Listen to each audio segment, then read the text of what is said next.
Good morning. My name is Dr. Felice Cellini, and I'm blessed and grateful to be in recovery. This is our Sunday morning Why Wait for Recovery community meeting. Welcome, everybody. Good to see everybody this morning. Hi, good morning, everyone. It's good to be back. My name is Haiti, and I am so blessed and grateful to be in recovery. I'm a compulsive overeater. I'm a binge eater. I'm a purger. I'm a food addict. I am a drug addict, and the best part of the whole story is I'm in recovery. And I'm a drug addict, alcoholic, anorexic in recovery. Good morning, everybody. Good morning, and we get together every Sunday morning to discuss recovery, how it works for us. We're two friends. We have a conversation with other friends in our family and our community. If you'd like to join us, we live stream on Facebook. You can join us on live in our virtual room as well. Just go to our Facebook page, Why Wait for Recovery, and log in. Or you can also watch us on YouTube. Welcome. Yeah, so speaking of YouTube, so this morning, in the morning we look at what's trending on YouTube so we could have a little conversation about it. And trending on YouTube this morning is about some dude named Casey, correct? And he weighs over 700 pounds, and he was going outside to take a bath because he couldn't fit in the bathtub. And it's talking about the problem, and nobody's talking about the solution. And so what we do here at Why Wait for Recovery is, you guys know you got 15 seconds for your challenge, and we have 15 years to discuss the solution. And when we talk about something like that, and in the YouTube, it spoke about his dad and his dad's resentments a little bit, just touched on things a little bit, but kind of talked about enabling and never talked about not enabling or getting rid of that challenge. And so this morning, I'd like to talk about some challenges that we have. We've been talking about acceptance, perspective, and boundaries, and how we set our relationships up with others, and how we allow others to be in relationships with us, and what that looks like.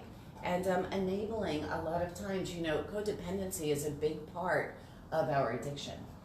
And so a lot of us are codependent, or we allow that relationship, right, with others, with us. And so I think that's something super important to talk about. And good morning, I'm glad everybody's here this morning. Do you want to talk about that? Sure.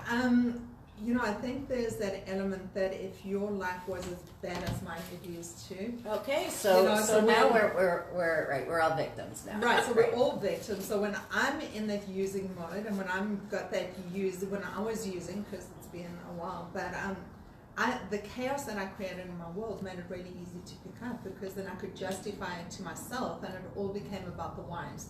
Why am I doing this? Why it's okay? Why not? And it became that whole story. And it became a perpetual cycle. Yeah, and I'm glad that you said that. When you say the chaos that we created, so our life is our life. What's happening around us is happening around us. What I choose to look at, that's what's going to define whether I'm in recovery, right, or whether I'm in the middle of the problem. So if I choose to look at what's wrong, you guys, we talk about gratitude all the time. If I choose to look at what's wrong and do that oh woe is me thing, then it does give me that excuse to use. And when I choose to look at what's good and how I want my life to be, it takes me out of that victim mode.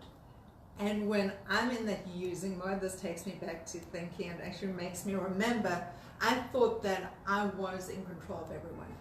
I was watching what my kids were doing and my husband was doing and what my clients were doing and my employees were doing, and everything was doing, and I thought I controlled this world, and it was very easy to judge what they were doing and be very judgmental, instead of really taking the time to turn around and look at me where I fitted into the picture.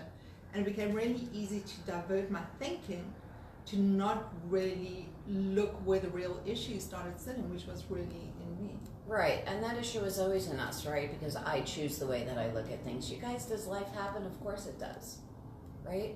People pass away. I'm sorry for your losses. We all are. We missed you. People pass away, and people get sick, and people get into car accidents, and all of those things happen. Are we going to react to those? Of course we are. We're human beings, right? Of course we are. Are we going to get sad? Are we going to get angry? Are we going to, not wake up every morning and think, wow, like my life is so amazing no matter what's going on? We're not going to do that. But for the majority of the time, we can choose to look at what does make us happy and what is good that's in this day. And when things aren't going right, and when we are in pain or we're sad or we're scared, how long we stay there before we reach out and say, okay, I need to give you my 15 seconds worth of my challenge this morning because I want you to help me step into the solution. How do I feel better? How do I get better? How do I step into the solution? You know, help me do that, please. Instead of just sitting where we are and inviting other people to sit where we are with us. And that's another thing too, is that we know which people we speak to that love to hang out in our chaos, that love to get off on our sadness or our scaredness and then we know what people, which are the people that a lot of times we don't call, when we know that there are those people that are going to say, okay, like, what do we do to make this better?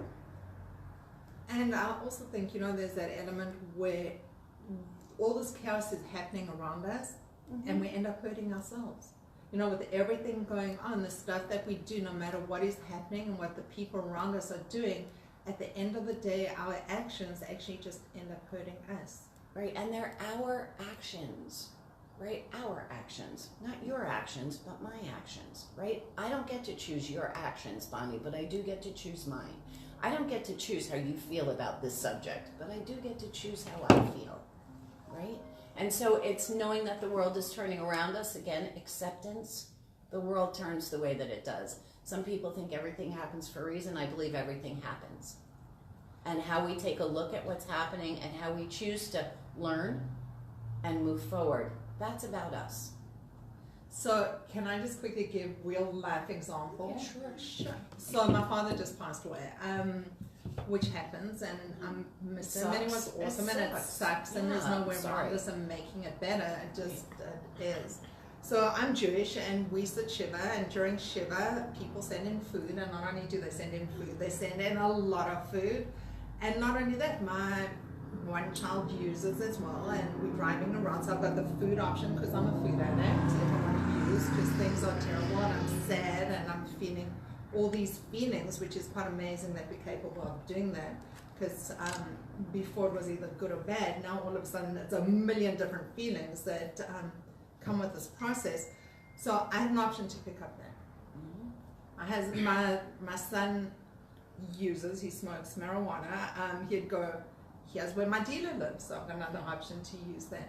And there's so many times during this process that would be so much easier just to either fit in or fit out, and just kind of check out and not be part of this process and just not have to deal with it and pick up and use and say, well, I could then start again tomorrow or Monday or whatever that looked like. And that's part of the challenge. Recovery is never easy. Right, but it's always worth it. But it's always a choice. Always worth it. It's always a choice. At the end of the day, it's a choice that we make, because picking up isn't going to make the situation any better. Right. And the amazing thing is that we do think at that moment that it's going to make it better. We definitely do. And so what we do is we pick up, and then after, not only do we get to feel the sad or scared or whatever we were feeling, but then we get to feel guilty and ashamed and like shit about ourselves too. So we get to pile on all of that extra and now really have a woe is me and do it all over again. And not only that, it's also been our go-to. For me, it was my default go-to. That was the way that I soothed myself, the way I calmed myself, the way I fed myself emotionally and spiritually.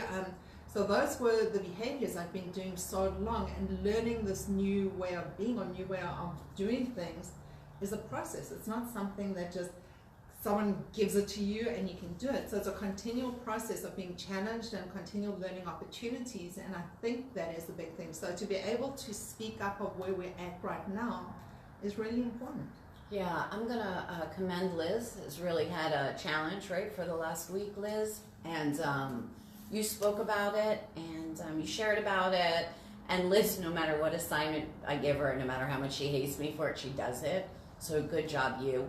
And you get to have that little tiny bit of a turning point, which I hope is happening for you more right now. So I'm really proud of you, and I'm proud of you. I'm hoping that you're not using, and I'm proud of you for reaching out and being honest. You said some things, I'm not going to repeat them unless you want to discuss them, but you said some things on what's eating you that I almost have to smile when I read, because it's about the horror that you're going through. And I'm like, shit, like every one of us has been there, you know? And does that make your ouch easier?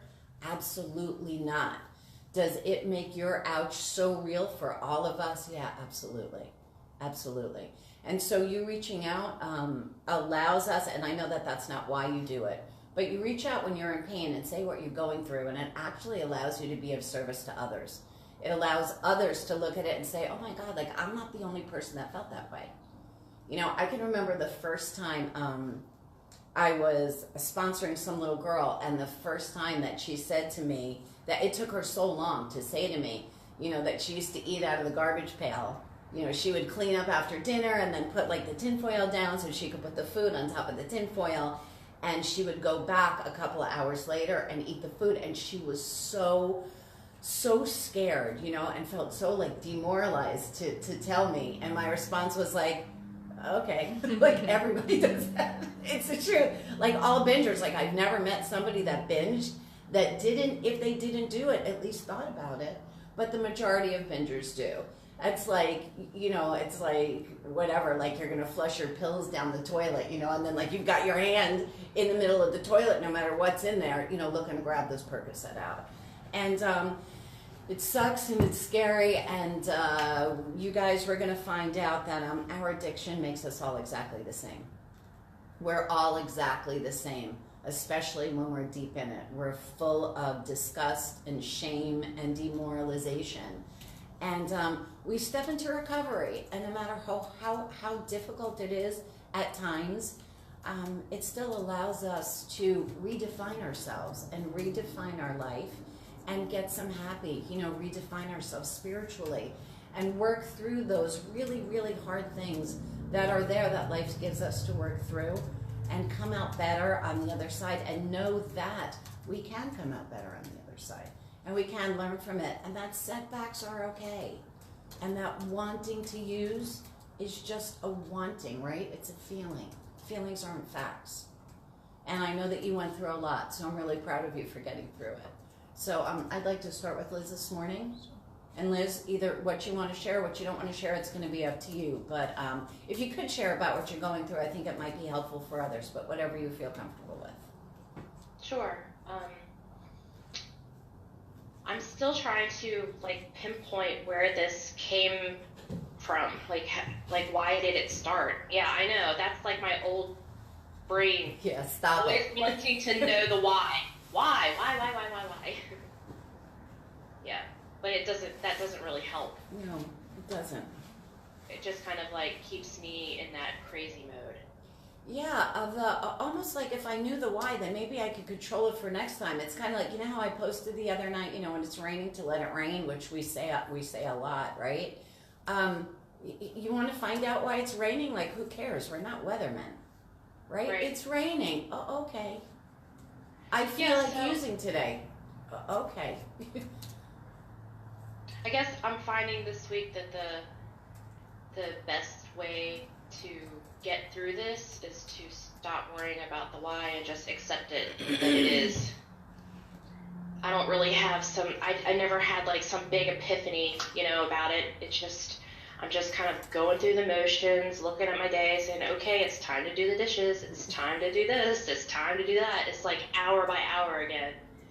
And I'm doing better. I started feeling a lot better yesterday. I'm feeling well today. So I'm so glad. Yeah, I don't really have a whole lot to add to it. Okay, and do you want to share what you put up on What's Eating You, or no? Sure. I don't remember what day it was. It was earlier in the week. We had ordered in some food for lunch, and you know, I ate lunch like normal. I had my normal portion and was finished, and I just put the container in the trash and went about my day. And 2 or 3 hours later, I just was obsessing about it. I wanted to pull the container out of the trash and eat what was left over. And then I felt really guilty and ashamed that I was having that thought. It really scared me, because those are the old thoughts that I had all the time, and I haven't had that thought in probably 10 months. Yeah, so let me ask everybody a question. Who feels guilty sometimes because of what they're thinking? Who thinks that feeling guilty about what you're thinking is logical? Who gives a shit what you're thinking? Angela's like, I do, because we talk about that all the time. Yeah. She'll say like, well, I was thinking it. I'm like, oh, who cares, man? They're your thoughts. Nobody cares about your thoughts. You don't have to feel guilty about thinking it. You know, you could give yourself that break and say, wow, like my brain is going back to where I used to be, and I know that that's happening. Okay, that happened. Okay, why do we have to feel guilty about it? You guys, we're addicts. We're addicts. It sucks, but it's the way that it is, and that ain't changing for any of us. We're addicts, we're addicts. What we choose to do as addicts, that we have control over. The fact that we have addictive brains, we don't have any control over that. So when a thought comes in, laugh at yourself, right? And say, wow, you know, that happened. Ruh-roh. Maybe I should share this with somebody else because I bet somebody else is going through it right now, which is what you did. You shared it, right? And I think some people responded to that. I know a lot of people could have responded to that. I'm super glad that you didn't pick up. I'm super glad that you are where you are, and I'm super glad that you're here this morning and that you're starting to feel a little bit better. Facts, feelings aren't facts. They're just feelings, right? I could feel like robbing a bank, but it doesn't mean I have to rob the bank. I could feel like smacking you in the head, but I'm not going to get up and smack you in the head, right? Right? We have those feelings. God, I wish so-and-so would never show up again, but they do. Okay, yeah. And I just thank you so much for sharing that, because it also brings something else to light. You post-surgery, I'm also post-surgery, and there's a whole element to that as well. When I hit that 10-month mark, all those feelings started coming back again. You know, the beginning after we have surgery, everything disappears. You know, we are on a cloud, we're not feeling hungry, everything's different, we're able to eat this much, and all of a sudden, almost a year out, that shifts. It's like forced rehab that we put into, and then life as it was before just shows up again. And for the people who step into recovery before the surgery are just in a stronger position going through this than people all of a sudden who reach this point and go, what the heck happened, because I thought I fixed the problem. So that is, you know, that's also part of the process. I went through a very similar thing. And a lot of us who do have that surgery, as we hit that 10, 11, 9-month mark, all these feelings start coming back again unless we've got the tools to start dealing with it. There was a feed that I wanted to share, but I couldn't share it because it was in a private group. I actually had to have a conversation with Angela about it because I'm like, how do I share this feed? And she's like, you can't. It's in a private group. So thank you for letting me know that. But it was about how, you know, like somebody posted on post-surgical and I'm having all of these other thoughts, and then everybody started talking about being alcoholics. Everybody started talking about, well, I'm 3 months post-surgery or I'm 6 months post-surgery and I drink every night and I can't stop drinking. And there were like 100 people that responded and said, yeah, that's what's going on with me. And I thought about you like that. You guys, if the surgery was the magic bullet, then first of all, every insurance company on the planet would gladly pay for it because it would save them so much money in the long run. And every single person on the planet would have surgery, and then we'd never have a meeting because that was the answer. So again, I always talk about you guys' surgery is like when I was in a treatment center. Yeah, it is a great fix in the beginning, right? It doesn't allow me to eat 63 Oreos, right? Just allows me sooner than later to think about eating 63 Oreos and to find a way to eat 63 Oreos, because I can't tell you how many patients show back up in my office and they're post-surgical and they had lost 100 pounds and they gained back 135. And that's a story that happens all the time. Or the stories that we hear of people that come in that are post-surgical and spiritually nothing's changed, and you're still angry and anxious and upset and alone and miserable, and you start drinking, right? How many shots of tequila, you know, do you need to have to get drunk? Not that many, and it's a little teeny bit, right? And your stomach, it's absorbed real quick, right? So that's something that It's fat-free. yeah, no, tequila's not. Well, tequila may be fat-free. It's got some calories. But, and so, you know, congratulations, you're an alcoholic. It's not that you're an alcoholic, and it's not that you're a food addict, and it's not that you're a drug addict. You're an addict.